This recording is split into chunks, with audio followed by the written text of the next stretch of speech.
जय हिंद बच्चों। तो कॉम्प्रिहेंसिव बेस्ड क्वेश्चन का नेक्स्ट वीडियो लेकर आ चुका मैं आप लोगों के लिए। फटाफट देखिए, क्वेश्चन नंबर 78 तक हमने डिस्कस कर लिया था एंड अब हम डिस्कस करने वाले हैं question number 78 to onward, right.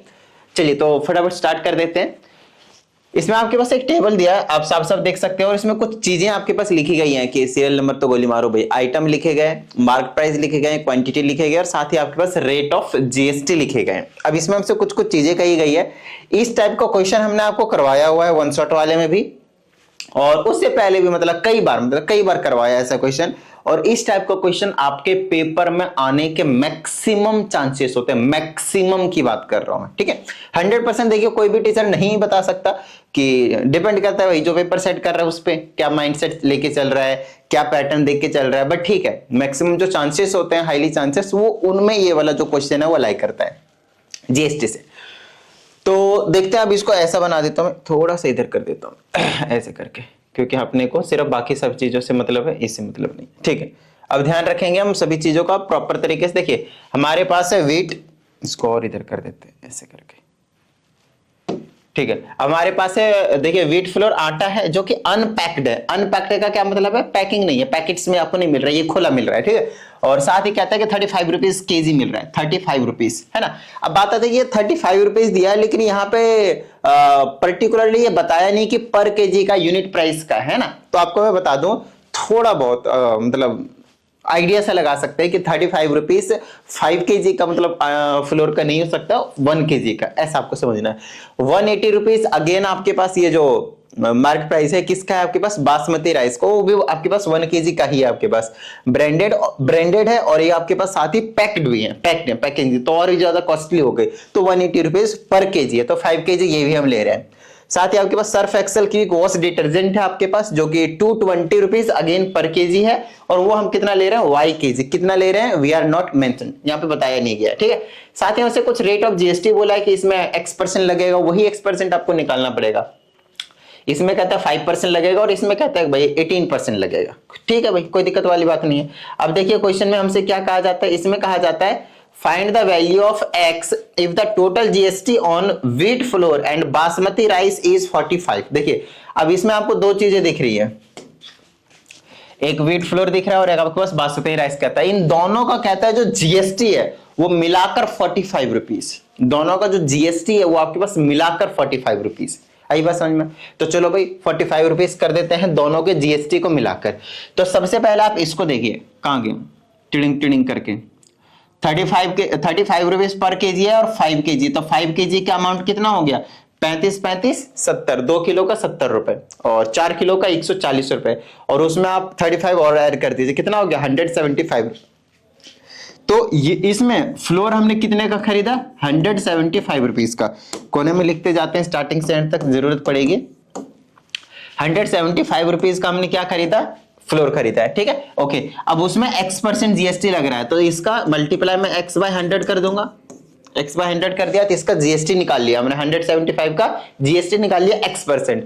साथ ही उसमें मैं प्लस करूंगा। क्यों प्लस करूंगा? क्योंकि हमसे कहा गया है कि जो व्हीट फ्लोर का जो जीएसटी है वो, और जो राइस बासमती राइस का जो जीएसटी है वो, उन दोनों को मिलाकर 45 रुपीज है, वो आपसे बताया गया है। तो इसकी भी जीएसटी निकालने भाई।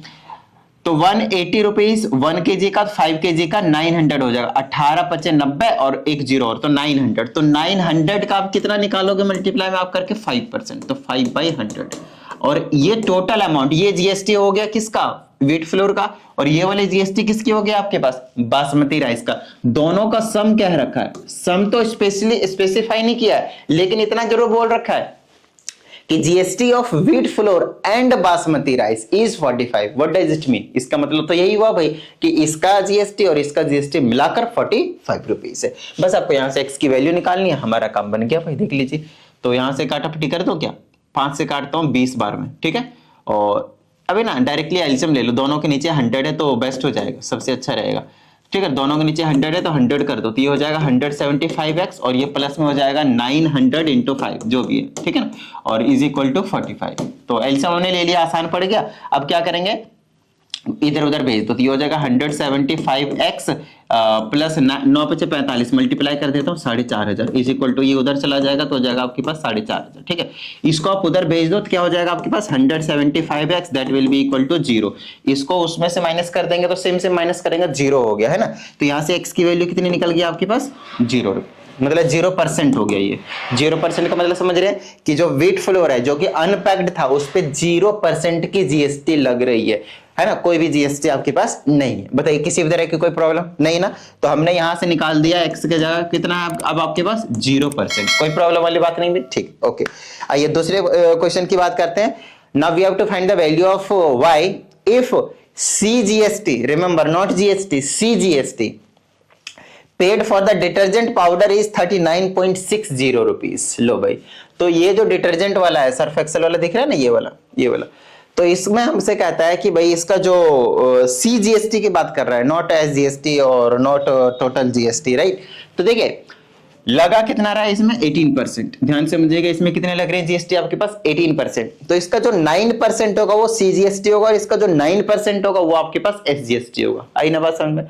तो कितना टोटल अमाउंट है पहले वो तो पता करो। देखो अगर 220 रुपीज पर केजी है और यहाँ मान लो अगेन 5 kg होता तो 220 को 5 से मल्टीप्लाई करना पड़ता है, वो टोटल अमाउंट होता, फिर उसका आप CGST SGST निकाल लेते भाई।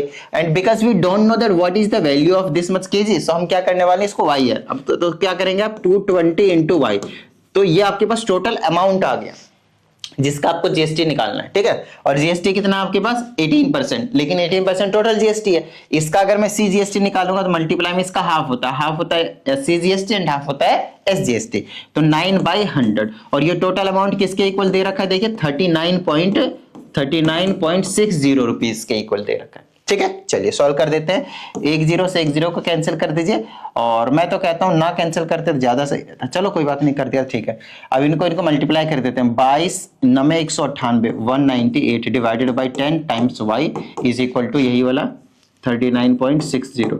ठीक है ना, चलो ये 10 उधर भेज देता हूँ, ये 198 इधर भेज देता हूँ, तो ये 198y is equal to 39.60 multiply 10, और ये जो 198 था उसे अब मैं डिवाइड में भेज दूंगा। अगले स्टेप पे आप लोग कर लीजिएगा। ठीक है, चलो भाई यहां से डेसिमल हटाएंगे तो नीचे आ जाएगा 100, और 2 0 से 2 0 गायब हो गया, ऊपर बच गया 396 डिवाइडेड में आ गया आपके पास 98। आगे बात समझ में, 396 अपॉन में 98, सबको सही कर रहे हैं ना भाई। चलो अब इसमें हम क्या करेंगे, काटापीटी कर देंगे। तो कितना हो जाएगा मेरे पास, 14 से काट दो, 14 7 98, और 14 से काट दिया तो 14 दूनी 28, 28 फिर 10, 1 11 बच गया, 116 नहीं कटेगा, शायद नहीं कटेगा, फिर से मैं काट लेता हूँ। 396 डिवाइडेड बाई 98, 7 से काटता हूँ 14 बार में, 7 बचे 35 और 4 46, नहीं 396 तो मतलब नहीं आ रहा, एग्जैक्ट नहीं कट रहा, एग्जैक्ट कटना चाहिए था। नहीं कटने का पीछे का रीजन था, यहाँ पे आपके पास ये 198 था और मैंने जो डिवाइड में भेजा वो सिर्फ 98 भेज दिया था। कई बच्चे तो इस मिस्टेक को पकड़ भी लिया होगा और उन्होंने सही भी कर लिया होगा, दैट्स ग्रेट। अगर आपने ऐसा किया है तो, और नहीं किया तो भाई अब इसको सुधार लेना। ठीक है, तो ये आ जाएगा 396 डिवाइडेड बाई 198, इसको काट दीजिए, 200 400 2 कम तो 96, डबल 2 बार में डबल हो गया, तो y इज इक्वल टू कितना आ गया 2, और y की जगह 2 रखता हूं तो ये हमने कितना खरीदा था सर्फ एक्सेल का, कितना आपके पास 2 kg। आई ना बात समझ में, हमने x की वैल्यू भी निकाल दी और हमने y की वैल्यू भी निकाल दी। चलिए बहुत अच्छी बात है। आइए अगले की बात करते हैं। कहता है total amount to be paid including GST for the about bill. तो कितना अमाउंट जो है आपके पास टोटल पे करना पड़ेगा वो हमें यहाँ पे निकालना है। तो आपको क्या करना है, यहाँ पे ध्यान समझिएगा, ये इस पे तो 0% की जीएसटी थी, इस पे तो हमारे पास 0%। सबसे पहली बात एक चीज देखिए, यहाँ पे ये वाला अमाउंट कितना है 175, बोलिए हाँ या नहीं, बिल्कुल सही बात सर। ठीक है, इसका अमाउंट कितना था, ये वाला टोटल 900 की थी। ठीक है, चलिए, और इसका अमाउंट कितना आ जाएगा आपके पास, कितना आ जाएगा आपके पास 220, और ये 2 किलो खरीदा अभी हमने आपको बता ही दिया, तो 440 रुपीज आ, 440 रुपीज आ गए। ठीक है, अब ये तो टोटल अमाउंट हो गया, अब इनके जीएसटी निकाल कर उसमें पटक देना है। हमें पहले से पता है कि इन दोनों की जीएसटी मिलाकर 45 रुपीज है, बताइए हाँ या नहीं, गिवन था वो तो डायरेक्टली। नहीं पता तो भाई यहाँ पे 0% निकालो, यहां से क्या करना है आपके पास 0% निकालना है। अगर आप यहां से 0% निकालते हैं तो निकलेगा ही नहीं, ठीक है। लेकिन यहां से इसका 5% निकालते हैं 900 का तो 45 निकलेगा, तो 45 और ऐड कर दिया हमने। अगली चीज, अब इसका 18% और ऐड करना पड़ेगा, मतलब 440 का 18%। अब यहाँ पे बच्चे कहते हैं सर CGST का 9% नहीं ऐड करेंगे, गलत बात। यहाँ पे टोटल GST अब की बार पूछा है ना भाई, स्पेसिफाई कर दिया, राइट। तो 10 से 10 को कैंसिल कीजिए और ये कितना आ जाएगा मेरे पास, इसको मल्टीप्लाई कर लेता हूँ, फिर 10 से डिवाइड हो जाएगा, डेसिमल में शिफ्ट हो जाएगा।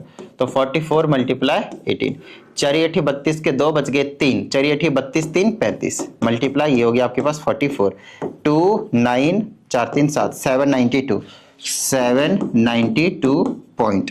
तो ये वाला 10 की वजह से डेसिमल लगा दिया, तो ये हो गया मेरे पास 79.2, ठीक है ना। तो ये 0.2 तो ऐसे ही रहेगा।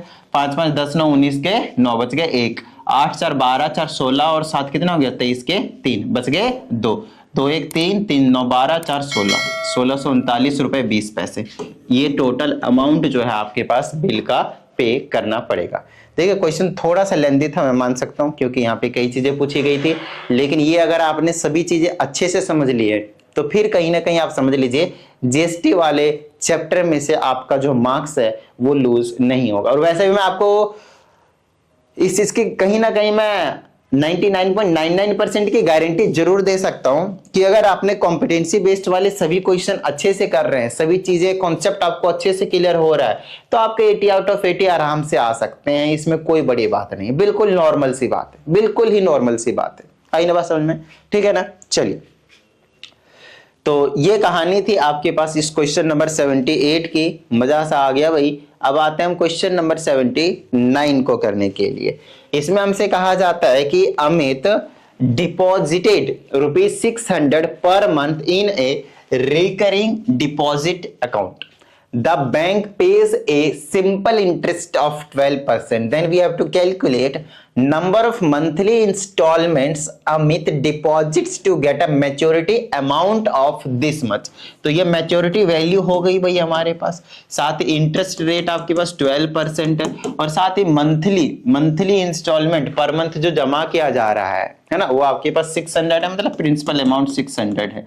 हमसे कहता है कि कितने नंबर ऑफ मंथली इंस्टॉलमेंट है, इसका मतलब नंबर ऑफ मंथ्स पूछा है, मतलब आपसे n की वैल्यू पूछी गई है।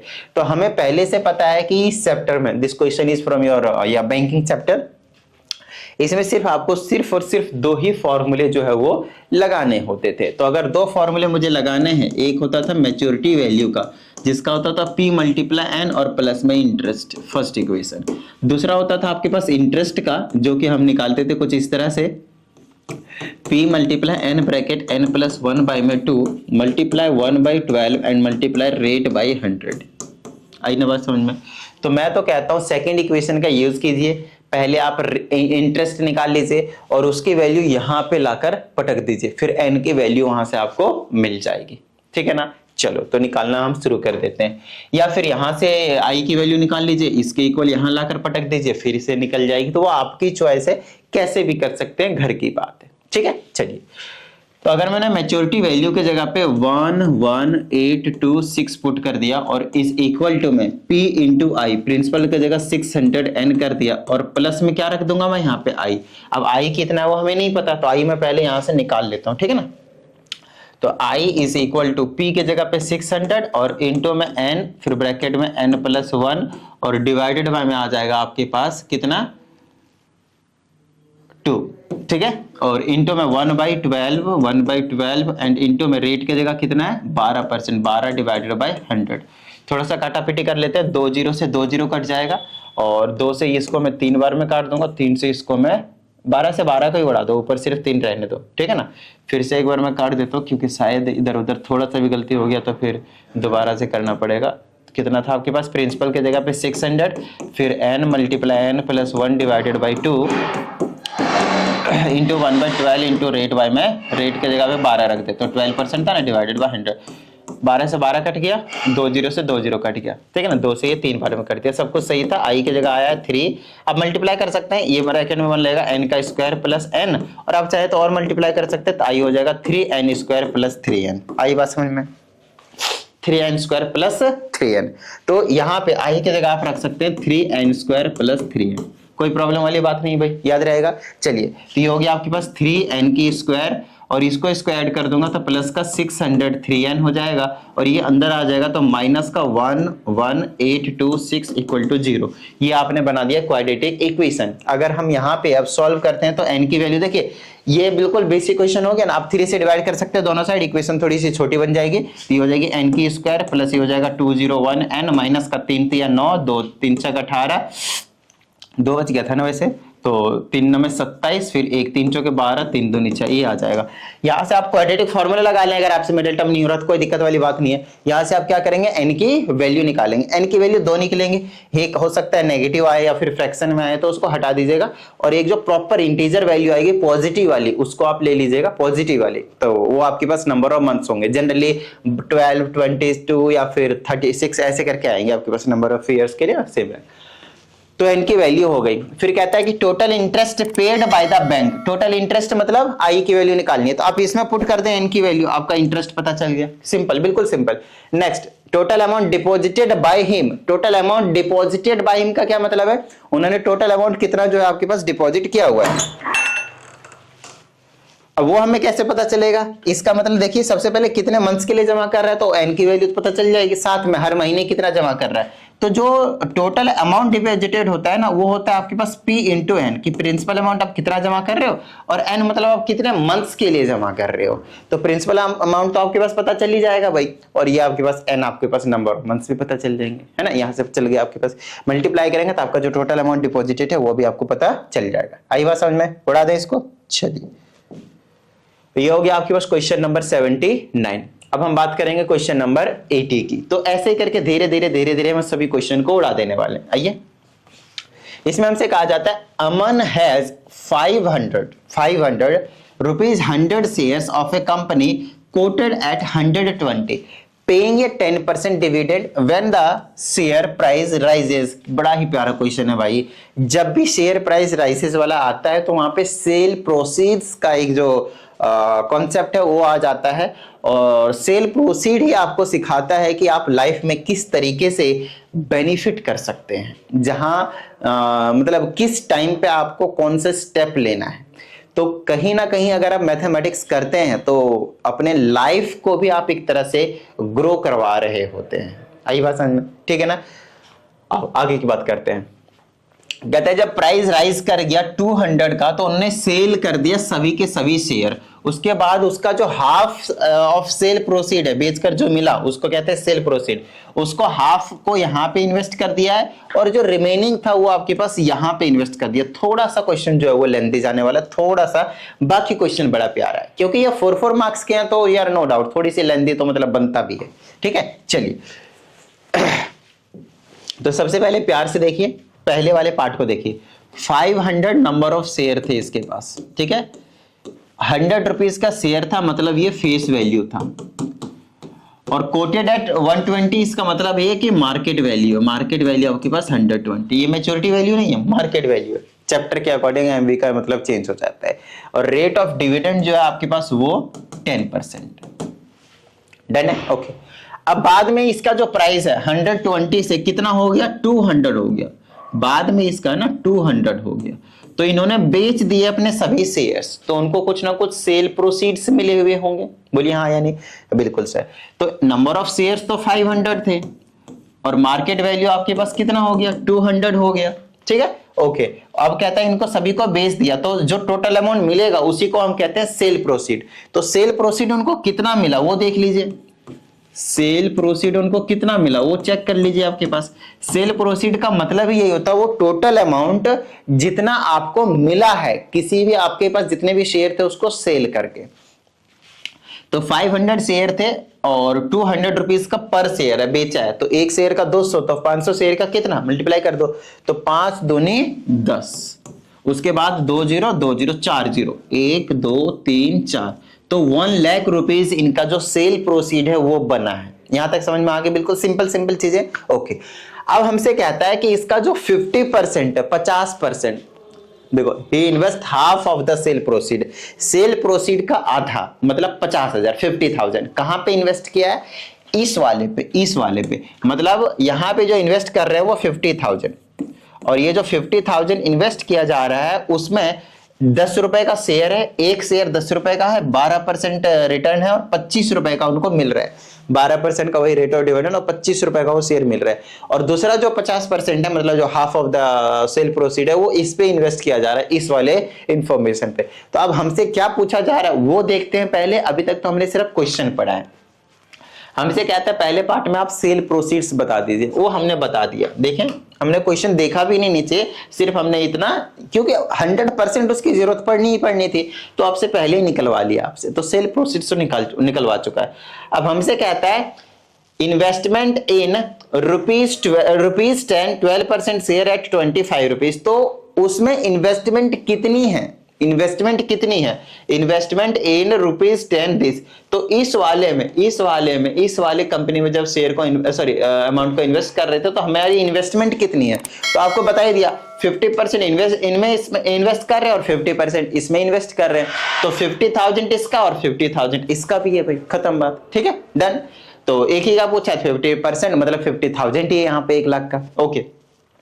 अब पूछते हैं हमसे कि ओरिजिनल इनकम कितना था। ओरिजिनल इनकम मतलब डिविडेंड, स्टार्टिंग में डिविडेंड उनको कितना मिलता था, तो स्टार्टिंग में जो डिविडेंड मिलता था वो यहां से निकल जाएगा, ये इस वाले इंफॉर्मेशन से देख लीजिए, ठीक है ना। तो यहाँ वाला बिल्कुल स्टार्टिंग वाला, उसको मैं चलो D1 कह देता हूँ, स्टार्टिंग वाला डिविडेंड जो मिलता था वो कितना मिल रहा है, नंबर ऑफ शेयर 500। याद है ना कि डिविडेंड का फॉर्मूला क्या होता था, number of share into face value into rate by 100। तो number of share into face value आपके पास 100 रुपीज ही है, इंटू रेट बाय 100। रेट कितना है आपके पास इसका, रेट नहीं बताया, ये 10%, तो 10/100, ठीक है। चलिए 1 0 से 1 0 और काट दीजिए, कितना बच गया 50,000। अरे भाई साहब इसका भी डिविडेंड आपके पास 50,000। चलो तो स्टार्टिंग में जो आपके पास इनकम आ रहा था वो आपके पास 50,000 था, 50,000 था, ठीक है, ओके। अब हमसे कहता है कि चेंज इन इनकम, अब इनकम में कितना चेंज आया वो हमें बताना है। तो बाद में उन्होंने क्या करा हुआ है, कुछ अमाउंट इसमें इन्वेस्ट किया हुआ है और कुछ अमाउंट इसमें इन्वेस्ट किया हुआ है, तो कुछ डिविडेंड यहां से मिल रहा है और कुछ डिविडेंड यहां से मिल रहा है। आई बात समझ में। तो हम क्या करेंगे, ये वाले दोनों डिविडेंड को ऐड करेंगे और ये पहले वाला उसमें से हटा देंगे, क्योंकि मैक्सिमम चांसेस है कि डिविडेंड जो है वो ज्यादा ही आएंगे बाद वाले में, मैक्सिमम चांसेस है, कम भी हो सकता है बट मैक्सिमम चांसेस है इसकी, ठीक है। खैर अभी आपका जो फिलहाल काम है वो इस वाले का डिविडेंड निकालना है, साथ ही इस वाले का डिविडेंड निकालना है, ठीक है, ओके। कहता है 10 रुपए का शेयर है, 10 रुपए का शेयर है और 1200 शेयर है एट दिस मार्केट वैल्यू पे। तो फटाफट देखते जाओ, अगर मैं इसको D2 बोल दूं, यहां से मैं D2 निकालूंगा और यहां से मैं D3 निकालूंगा, और D2 और D3 को मेरे को ऐड करने का भी है। तो पहले D2 निकालो, तो D2 का क्या मतलब है, number of share into face value into rate by 100। तो क्या आपको यहां से पता है कि कितना नंबर ऑफ शेयर है भाई, नहीं पता, क्यों, क्योंकि दिया ही नहीं भाई, वो आपको निकालना पड़ेगा। और नंबर ऑफ शेयर का फॉर्मूला बड़ा सिंपल सा होता है, आपने कितने पैसे इन्वेस्ट किए और आपको कितने शेयर मिले, डिवाइड कर दीजिए, investment divided by number of market value, वो नंबर ऑफ शेयर निकल जाएगा, ठीक है। तो इन्वेस्टमेंट आपके कितने हैं और आपने कितने का शेयर खरीदा, ये ठीक है। तो कितने का शेयर मतलब मार्केट वैल्यू, तो मार्केट वैल्यू से डिवाइड कर दीजिए, आपका काम बन जाएगा, ठीक है, ओके। तो इन्वेस्टमेंट तो इस वाले में हमारा 50,000 था भाई, है ना। अच्छा, और इसकी मार्केट वैल्यू कितनी है, 25 रुपीज है, ये लो मल्टीप्लाई, फेस वैल्यू कितनी है 10 रुपीज, साथ ही आपके पास रेट ऑफ डिविडेंड 12/100, ठीक है। चलो 2 0 से 2 0 उड़ा दिया, 25 दूनी 50, तो 200 शेयर खरीदे, इससे इसको मल्टीप्लाई करेंगे तो 12 दूना 24 और ये 00। तो यहां से इन्वेस्टमेंट जो डिविडेंड मिला अपने को वो मिला है 2400 का या 1000 का, तो एटलीस्ट लेता भाई, पहले ही सबसे ज्यादा मतलब वो मिल रहा था, क्या नाम है इसका, डिविडेंड, ठीक है। चलो दूसरे से ज्यादा मिल जाएगा भाई, कोई दिक्कत वाली बात नहीं है, 2400 ही मिल रहा है यहां से ना, कोई जीरो तो कम तो नहीं कर दिया ना मैंने, 50,000 सही है, ओके डन। चलो तो ये हो गया आपके पास 2400, D2 मिल रहा है। अब D3 और निकालना पड़ेगा अपने को, D3, ठीक है ना। तो यहां पे निकाल देता हूं D3। अगर मैं D3 की बात करता हूं तो वो भी आपके पास क्या नाम है इसका, सेम ही रहेगा। नंबर ऑफ शेयर निकालना पड़ेगा, उसके लिए इन्वेस्टमेंट आपके पास 50,000 और उसकी मार्केट वैल्यू कितनी है, मार्केट वैल्यू इस वाले की 500 है, यहां से आप निकाल देंगे 500, ठीक है ना। और इनटू में आपके पास फेस वैल्यू कितनी है, इसकी फेस वैल्यू इसके देखिए 400 है, यहाँ पे आप लिख देंगे 400 और इनटू में रेट कितना है भाई, तो रेट है इसका आपके पास 9%, तो ये हो जाएगा 9/100। ये 0 से 0 कैंसिल हो जाएगा, 2 0, और यहाँ पे भी 2 0 से 2 0 कैंसिल, 5 से काट देंगे तो ये हो जाएगा 100। तो यहाँ से D3 जो है आपके पास वो क्या हो जाएगा आपके पास 9 चौके 36 और ये हो जाएगा आपके पास 00 36 और ये आपके पास 00 3600 कुछ। ओ सॉरी, यहाँ पे मैंने आप लोगों को 50,000 बोल दिया था, बट इट इज एक्चुअली 5,000। जब भी मैं कहूँ यार मतलब इतना ज्यादा भी डिविडेंड कैसे आ रहा था, ठीक है, जब मैंने आपको इसको 50,000 बोल दिया था, बट ठीक है ये आपके पास कितना है 5,000। और अब D2 और D3 को ऐड करके देखिए कितना आ रहा है इसको, और D2 कितना था 24, दोनों का ऐड कर दूंगा तो 6,000 हो जाएगा ना भाई। D2 प्लस D3 कितना आ गया आपके पास 6,000। तो अब आपको बताना है कि पहले के मुकाबले और अब के मुकाबले कितना चेंज आया है उनके एनुअल इनकम में, ठीक है, इनकम में। तो इनकम पहले था 5,000 और अब इनकम हो गया आपके पास 6,000, तो कितने का चेंज आया 1000 का, 6,000 माइनस 5,000। कोई प्रॉब्लम वाली बात नहीं भाई, बिल्कुल बेसिक सा क्वेश्चन था, मस्त क्वेश्चन था, प्यारा क्वेश्चन था। लॉन्ग क्वेश्चन है, it will take time to make you understand, but हाँ फील आ जाएगा समझने के बाद, ठीक है। चलिए आगे की बात करें, क्वेश्चन नंबर 81 की। बड़े प्यारे प्यारे से क्वेश्चन दिए हैं आपके पास, इसको अपने को सॉल्व करना है एंड सॉल्यूशन सेट वगैरह में लिखना है, तो कोई दिक्कत वाली बात नहीं, लिख देंगे भाई, हमारा क्या जा रहा है, हमारा तो काम ही यही काम, ठीक है। चलो सबसे पहला काम होता है हमारा कि अगर दो इनक्वालिटी हो तो उसको दो अलग अलग क्वेश्चन ही बना लो, ताकि हमें सॉल्व करने में किसी भी तरह की जो प्रॉब्लम है वो ना आए। इसमें कोई डाउट वाली बात नहीं कि बिना स्प्लिट किए भी सॉल्व आराम से हंसते खेलते किया जा सकता है, ठीक है। बट फिर भी मैं आप लोगों को अभी नहीं बोलूंगा, हाँ अगर आप एक्सपर्ट हो चुके हैं इसमें तो आप कर सकते हैं बिंदास, ठीक है। चलिए तो सबसे पहले आप दो क्वेश्चन बनाए, तो एक क्वेश्चन आपका ये बन गया और एक क्वेश्चन आपका दूसरे कलर से कर देता हूँ, पिंक कर देता हूँ। चलो एक ये वाला, यहां तक नहीं, ये वाला क्वेश्चन कर देते, ये तो क्वेश्चन हो। तो सबसे पहले मैं रेड वाले को सॉल्व कर दूं। अगर आप रेड वाले को देखते हैं तो 5 से मल्टीप्लाई करना पड़ेगा दोनों तरफ, तो ये हो जाएगा 11 प्लस 3x, और क्योंकि 5 कट गया, ग्रेटर देन और इक्वल टू 5 से मल्टीप्लाई करूंगा तो 15 माइनस 5x। कोई प्रॉब्लम वाली बात नहीं है, यहां से x की वैल्यू निकालते हैं, 5x दोनों तरफ ऐड कर देते हैं, तो ये हो जाएगा 11 plus 3x plus 5x greater than equal to, इधर आ गया आपके पास 15, ठीक है यहां तक। चलो तो ये हो जाएगा 11 plus 8x is greater than equal to 15, और 11 माइनस कर दिए दोनों तरफ, ये हो जाएगा 8x ग्रेटर देन 11x, इधर माइनस करूंगा इधर माइनस करूंगा तो 4, 8 से डिवाइड कर दीजिए दोनों तरफ, 4/8 मतलब 1/2 हो जाएगा, ठीक है यहां तक। तो x की वैल्यू ग्रेटर देन और इक्वल टू 1/2 आ गया, इसको यहीं पे रहने देते हैं। दूसरे की बात करते हैं, अब की बार पिंक वाले को सॉल्व करते हैं, पिंक वाले को रेड से और रेड वाले को पिंक से सॉल्व किया है। चलो भाई अब इसके लिए अपने को क्या करना पड़ेगा, 2 से डिवाइड करना पड़ेगा दोनों तरफ, तो उसके लिए हो जाएगा ये 6 माइनस का 2x greater than equal to नहीं है, यहाँ पे 2 से मल्टीप्लाई करूंगा सिर्फ और सिर्फ आपके पास -3 जो है वो बच जाएगा, ठीक है। दोनों तरफ 6 माइनस कर देता हूँ, 6 माइनस करूंगा तो इधर -2x रहेगा, ये गायब हो गया, ग्रेटर देन 6 माइनस करूंगा तो -9 बन जाएगा, और यहाँ से -2 से डिवाइड कर दो तो ये x हो जाएगा, और ये इनक्वालिटी का साइन चेंज हो जाएगा, क्यों, क्योंकि माइनस नेगेटिव साइन से आपने डिवाइड किया, और यहाँ पे 2 आ जाएगा, 4.5 लिख सकते हो या फिर 9/2 भी आप लिख सकते हैं बिंदास, कोई दिक्कत नहीं।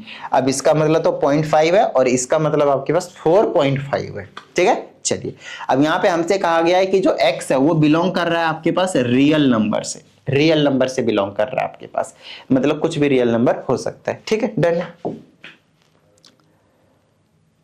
ट्रिंग करके ओके।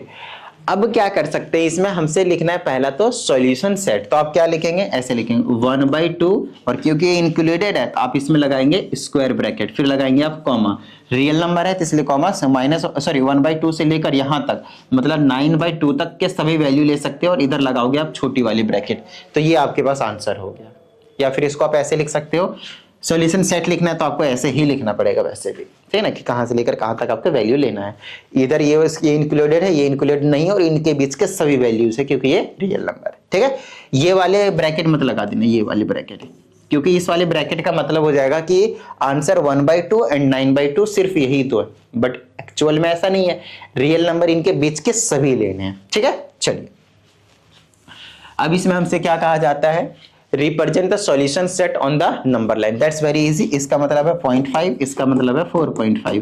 तो ये आपका नंबर लाइन, ये आपके पास 0 हो गया, ये आपके पास 1 हो गया, तो यहाँ पे कहीं पे 0.5 आएगा, और यहाँ पे डार्क करके पूरा डार्क कर दीजिए क्योंकि ये इंक्लूडेड है। ठीक है, उसके बाद यहाँ पे आप एरो लगा दीजिएगा, कहाँ तक लेकर जाएगा, 1 हो गया, 2 हो गया, 3 हो गया, 4 हो गया, 5 हो गया, यहाँ तक, और इसको आप ऐसे सर्कल करके छोड़ देंगे, और यहाँ से लेकर यहाँ तक इस तरीके से एरो लगा देंगे, यहाँ तक। बस एरो लगाने की खैर यहाँ पे जरूरत भी नहीं पड़ेगी, सिर्फ ऐसे करके डार्क कर दीजिएगा, और इसको गोला ही छोड़ दीजिएगा 4.5 तक, क्योंकि वहां पे डार्क नहीं कर सकते, because that is not included here. आई ना बात समझ में? लो भाई, क्वेश्चन ही डन हो गया। ठीक है, इतनी जल्दी बैटरी कैसे खत्म हो गई भाई इसकी? ओके, तो ये हो गया आपके पास 1 2 3 4 तक, 4.5 तक, और इसका आपने सॉल्यूशन सेट जो आपने क्या कर दिया, बना दिया। ठीक है ना, 7 4 2 8 5 2 5 6 6 9, ये मेरा व्हाट्सएप नंबर है। आप अपने डाउट को यहाँ पे भेजते रहिए, आप लोगों को प्रॉपर वीडियो सॉल्यूशन मिलते रहेगा। तो इस वीडियो में इतना ही रखते हैं। उम्मीद करते हैं आप सभी को इस वीडियो में जितनी भी चीजें बताई गई हैं सभी चीजें समझ में आ गए होंगे, और अगर ऐसा है तो यार फटाफट वीडियो को लाइक कर दीजिए। साथ ही अगर आप इस चैनल पे एक नई स्टूडेंट है तो चैनल को सब्सक्राइब करके बेल आइकन को जरूर प्रेस कीजिएगा। मिलते हैं अगली वीडियो में, प्रैक्टिस करते रहिएगा। जय हिंद।